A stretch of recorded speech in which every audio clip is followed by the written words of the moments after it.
This is where the presence of your salesperson, they need to be able to capture the attention of the person on the other end of the line, to understand the challenges they have and how they can help them remove the pain from their day-to-day job, right? Hi, everyone. You're listening to Scaling Dev Tools. I'm joined today by Vivian Dufour, who is the founder and CEO of Meterian, a company that specializes in open source dependency management. Vivian, thank you so much for joining. Thank you, Jack, for having me. I'm not a sole founder, so just want to clarify, co-founder.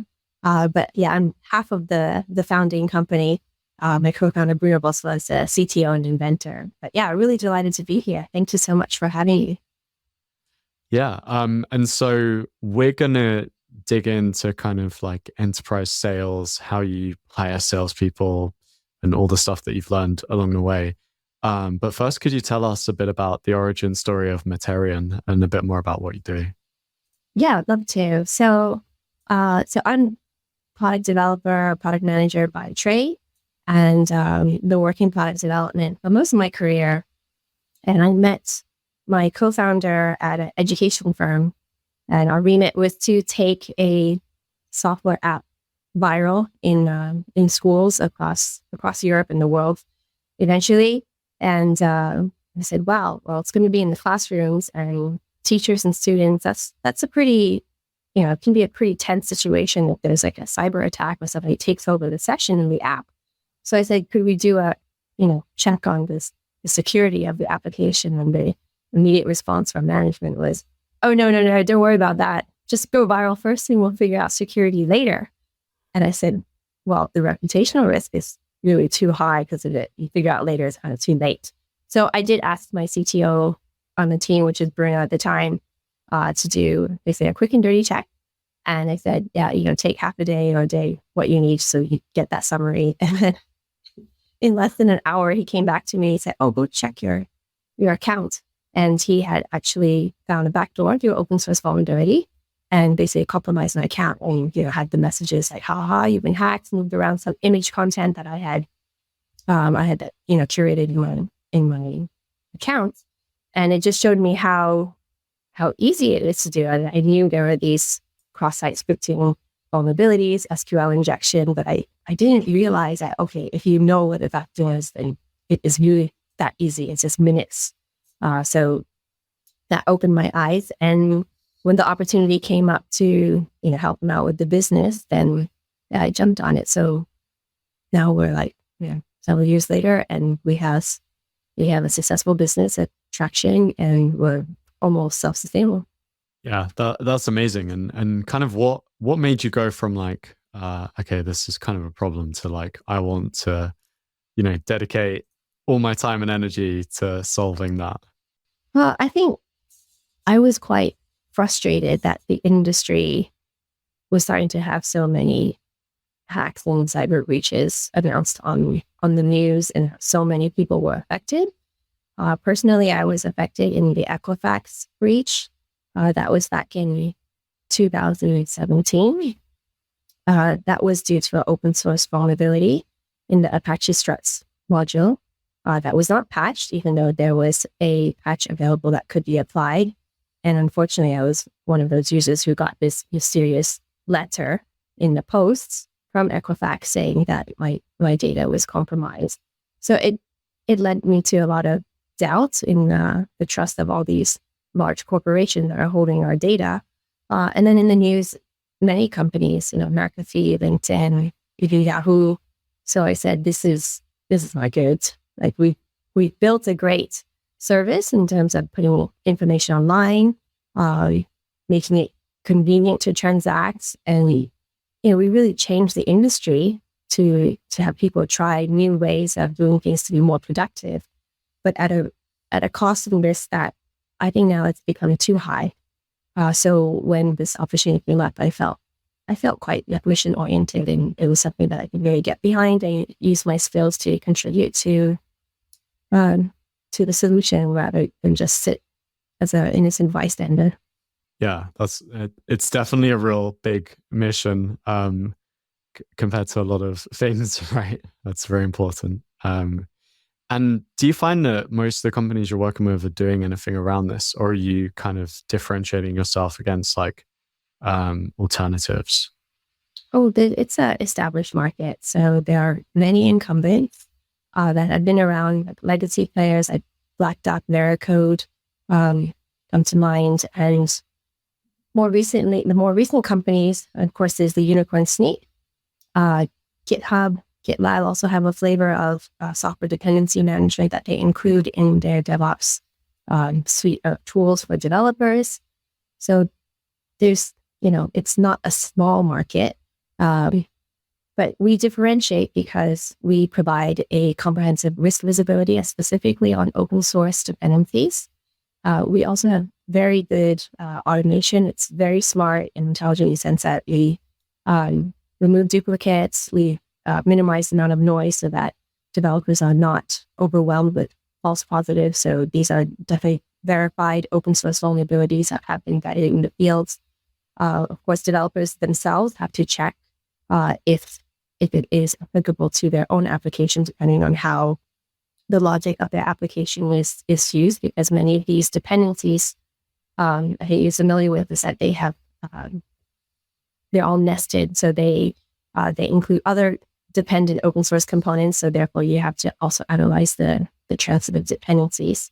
We make it very easy to use, so developers don't have to have extensive security knowledge. They just need to be familiar with updating packages and applying patches to your code. And I think the trickier part for developers is they often have to do a lot of heavy lifting and integrating tools within their work environment, right? It's how does it work with the code management system? How does it work with the CI/CD pipeline? And how does it fit in with our other test scripts?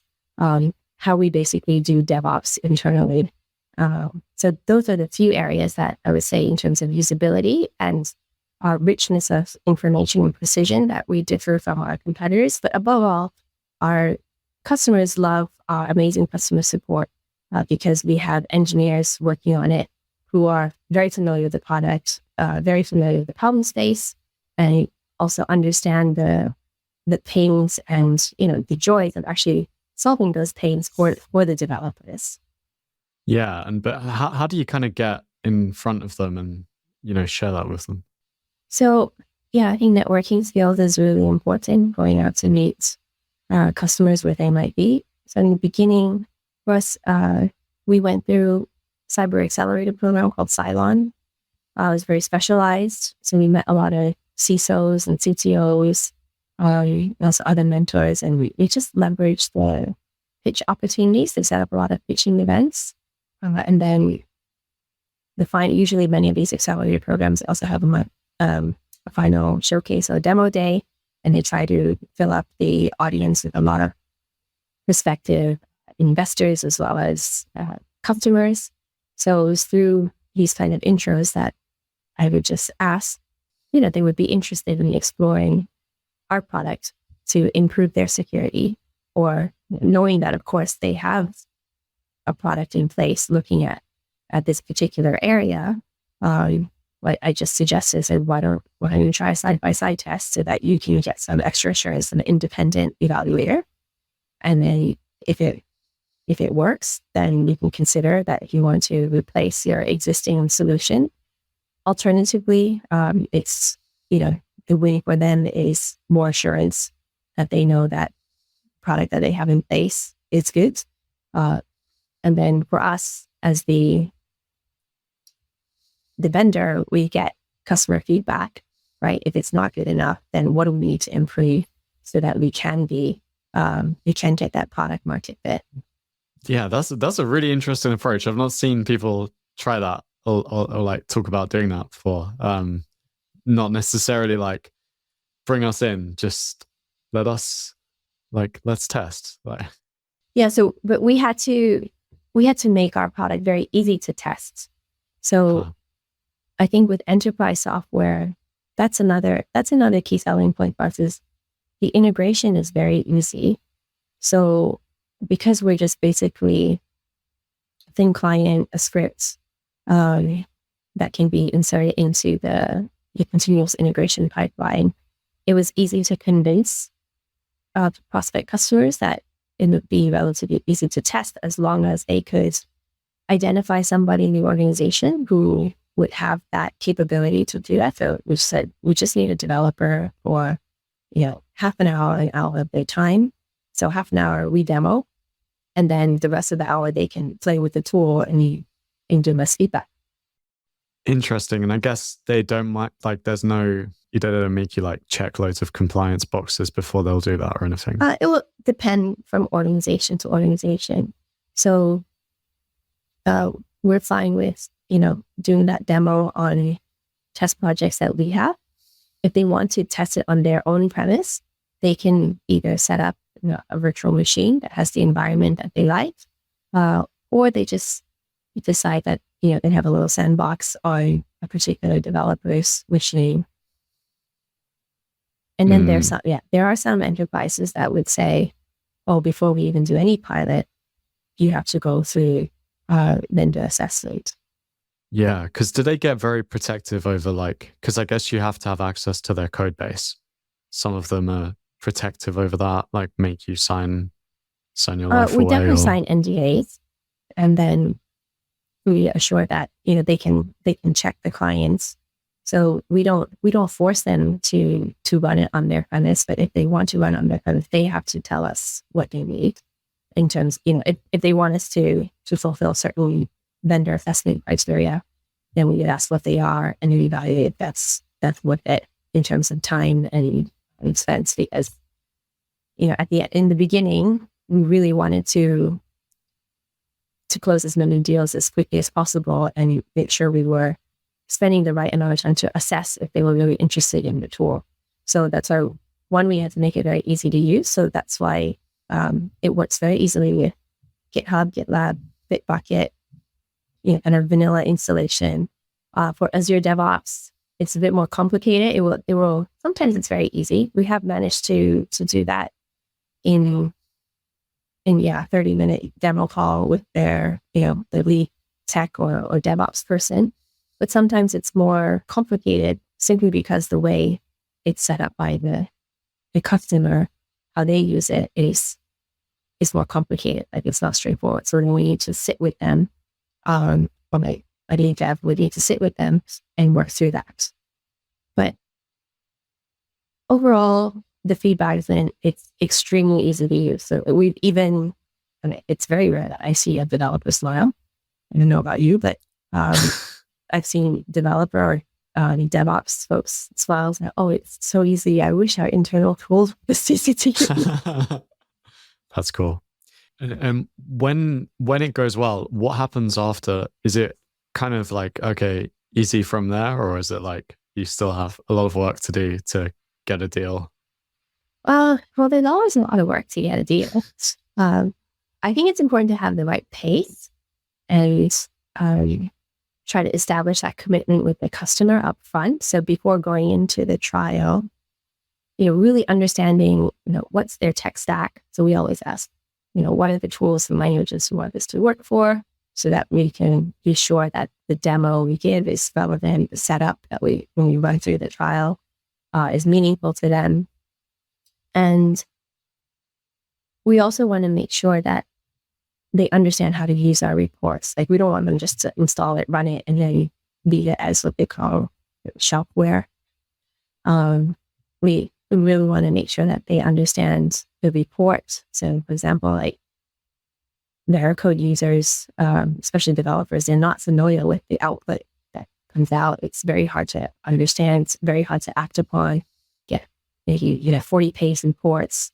And then if you're lucky, you resolve the one that makes 20 pages disappear, that kind of experience. But we walk them through the report. This is the format. And, here it just shows this is how you can remediate this particular vulnerability. So it's just a one-step auto remediation, or they can automate that. And just giving them the tools and the confidence to be able to use it and share the information within the team. So it could be project manager or quality assurance team, could be legal counsel, getting a software bill of materials, or a list of all the licenses that are being used, making sure that the open source licenses are being followed per the license terms. So there's a lot to cover, but we have it down as a checklist, and then making sure that they're happy and comfortable with moving to the next step. So we try to make sure that customers would, so we lay out upfront, this is what we're going to do in the trial, and we want to make sure that you're happy with these steps. It works with your code management system. It works with your continuous integration system. You understand the reports and you see value in it, and you can discuss with your colleagues that everyone understands how to use it. So we get upfront agreements that they are happy with that acceptance criteria. And then at the end, we review back and say, okay, this is what we've done, and we've achieved this. And we run into a problem. Of course, we note it as a bug or an issue to look into on how we can resolve. Sometimes it is a bug on our side. Sometimes it's a configuration or network issue that we run into that's actually on the customer side. So we just follow up with that, and then continue the next day. We try to close that as quickly as possible within the week, so that you can move forward to the next step. And the next step would be, okay, you've seen the product in play on your own projects. You've demoed it on open source projects that you can see for the different languages. So usually after they've proven it for one language, they don't really need to see it for another language, unless there's a unique case that they find that other competitors don't cover, Perl for a particular package type or C++ for a particular package type. And then usually at that point they would ask for the quotes, and then we review it, and we encourage them to decide. So if they decide quickly, there's a more advantageous price sometimes. Otherwise, if they commit for a longer period, we'll also give discounting on longer term contracts. Kind of stepping out of the sales process and more into like kind of the management. I know that you have two salespeople currently in your team. Yes, that's right. Could you talk a bit about what it's like to kind of bring in a salesperson, like how you find them and kind of identify who is potentially a good salesperson? Yeah, so I think the best way to find salesperson is to talk to other salespeople. Interesting. Yeah, I see that. Because they know who's good. Yeah, they know who's good, and they're in the same flock, right? They're always talking to each other. Just like if you want to find a good dev, probably you talk to your dev friends. Hang out and you do similar kinds of activities. That's such a good point. Like I feel like everyone, if you ask a dev at a company, they know who they would hire themselves. Yeah, you know who your favorite superstars are. So for us finding the sales people, it was challenging because neither my co-founder nor I had any sales experience. So we've come a long way, and we did try different sales folks, and the way we hired was, eventually we found someone who was quite experienced with sales. He had built sales team from the ground up. He was a salesperson from the ground up himself. So self-taught, and also, picked up a lot of tools of the trade and learned from mistakes. So he could help us select. And so he helped. So I drafted a job description. He also embellished it, and then we got to a final version. We posted it on LinkedIn and the different job boards that all these startups use.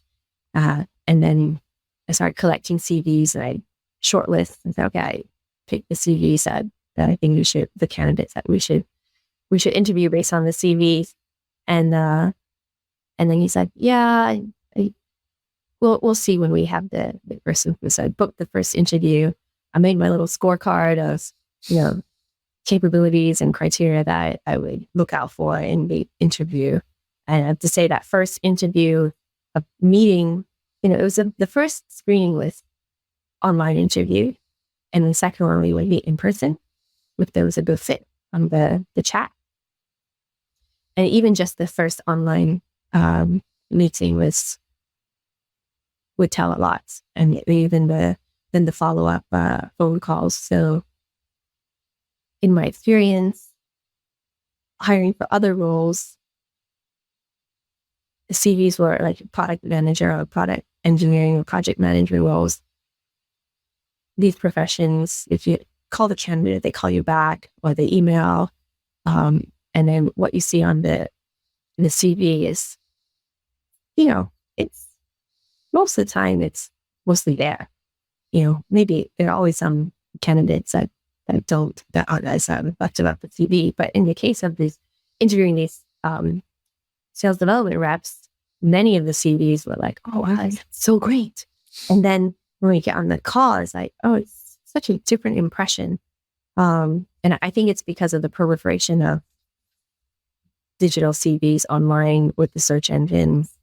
So it's very easy to copy paste and create these excellent CVs. So to weed them out, you have to meet them at least online and then in person. Do you think there's any attributes that you really look for that you think are extremely important in salespeople? Oh, yeah. So definitely, I feel like there needs to be a certain kind of professionalism in presenting your company, your brand. That will be like the first face that the customer will encounter, the first face or even the first voice, because often, in our case, we were using outbound calls to find customers. So we have that list, and then a sales rep would actually call, and it works. Yeah, because I feel like people always say that in developer tools that you can't cold call people, but it's worked for us. Yeah, I believe it. I think you can cold call for anything. I get cold called all the time for so many things now. Yeah. How many cold calls like this? Sorry to divert it, but that's actually quite interesting. Like, how do you have any tips on if someone's gonna who like they cold call like the kind of decision maker, I guess, more like senior people? Yeah, I mean, we call CTOs, CISOs.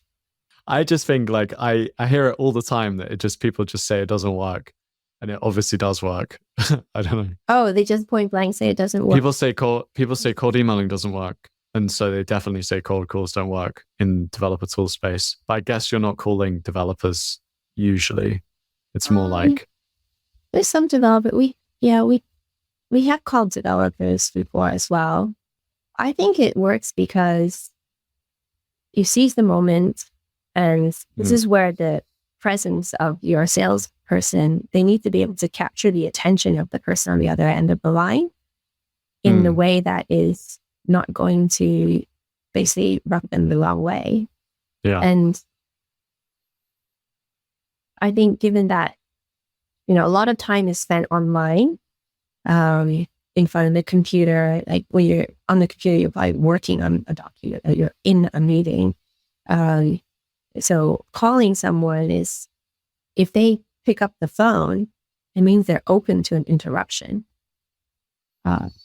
So when you're in focus mode in work, and maybe you're less likely to, like with email, maybe now we get so many emails, people are scanning their emails, and then, it's not allowing them to just skip it. Yeah. So that's why, like an email campaign, and you have to write engaging copy to grab the attention in the subject line, right? They say how many characters, there'll be 2 verbals, and then you have to use the right words to get people's attention. So it applies also in cold calling. So just back to the traits of the salesperson, I would say, how they present themselves. So even audio wise, the voice has to be clear. If somebody mumbles, they're not going to understand what they say. The volume has to be good. Probably has to be interesting voice to listen to. And that's a subjective call. So for some people, maybe they prefer my voice over your voice, and vice versa. So that's another reason why it's good to have a diverse team, right? So below, right? Like maybe one salesperson didn't manage to catch that customer, and then assign it to somebody else. And they go, oh, well, I got that one. I like this person. Yeah. So, It's true. So true. Yeah, we're all different. And, Yeah. But there definitely are some common traits, which is, you have to be clear. You have to be well represented, present yourself well, sorry.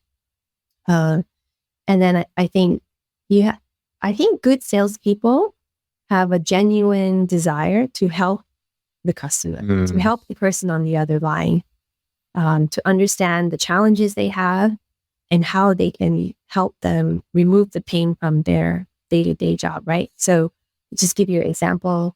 I spoke to the CISO and head of engineering, head of software engineering, software engineering. And they said, "Oh, wow, I mean, so many meetings all the time." And I said, "Well, what kind of meetings?" So like security review meetings, looking at pen test results and then deciding what we do next and how do we de-risk. I said, okay, well, I mean, we're not in pen testing, but we identify risks that your developers could catch early on as they're developing the code. So it will reduce the amount of meetings that you would need because we have fewer issues popping up further downstream. So that's part of the whole shift left movement that all the developers who are aware of security know about. So we leveraged that value that we could bring. And then we were already saying that, we're really excellent in what we do. We have excellent coverage. We have excellent, deliver excellence in terms of ease of use so that the developers feel the least friction possible. And then, that was proven when they had to do the integration test. And we said, here are the instructions.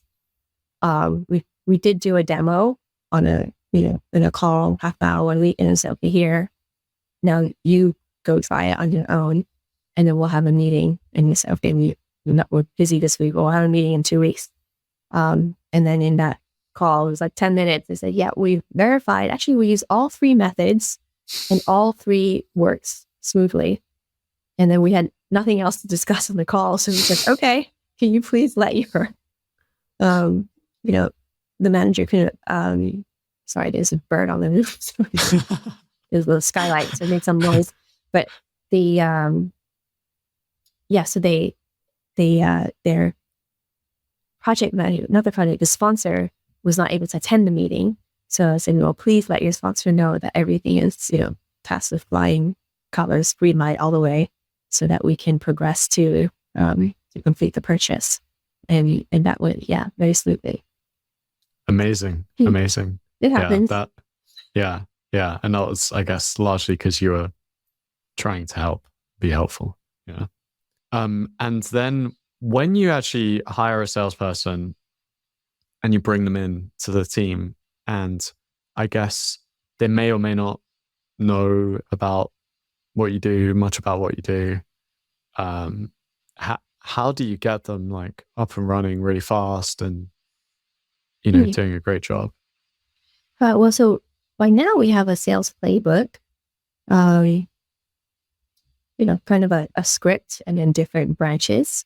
And then we have our model, but then we ask each salesperson to study it and then adapt it to their own taste, their own language, their own understanding of the product and how they would want to pitch it. So usually that's the first week. And then they also spend time with a tech team. So definitely in the early days is with Bruno, since he always been also doubling up on pre-sales. And then they can ask all the questions like always, sometimes in cybersecurity, there's so many different products, right? So they might say, oh, well, this tool does vulnerability management. How are we different from, like a Tenable or Coverity or some of these other tools that also do vulnerability scanning, but they cover a different area. So I think that's very important for the salesperson to validate their understanding and talk directly to the tech team. But when you're starting from scratch, I think that's the hardest one. So the best is if founders have, write the first version of how they pitch. how do you do the greeting? How do you introduce the product? How do you get commitment for the first meeting? Yeah, it feels like that's kind of the founder's job. It's like one of the most important things, I guess, is to just figure that out, like what resonates. Yeah, it'd be hard to kind of outsource that to like, you can't outsource someone coming in. No, because only you know the product, and then you hear directly what the customers say. They don't understand. It didn't appeal to them. Then you have to go back and edit your pitch or your script. I say script, but you can't read it like a script. It should be like, hello, can take 1 minute of your time and yeah. And do you think that salespeople need to be able to code or to understand, like to have worked as developers in your space? They don't need to. No, I don't think they need to. If they have done that, of course, then either you have more material to connect with the customer maybe later down in, as you develop the discussions and the relationship, you can reference things that you have in common, but you don't need to have programs and remediated vulnerabilities.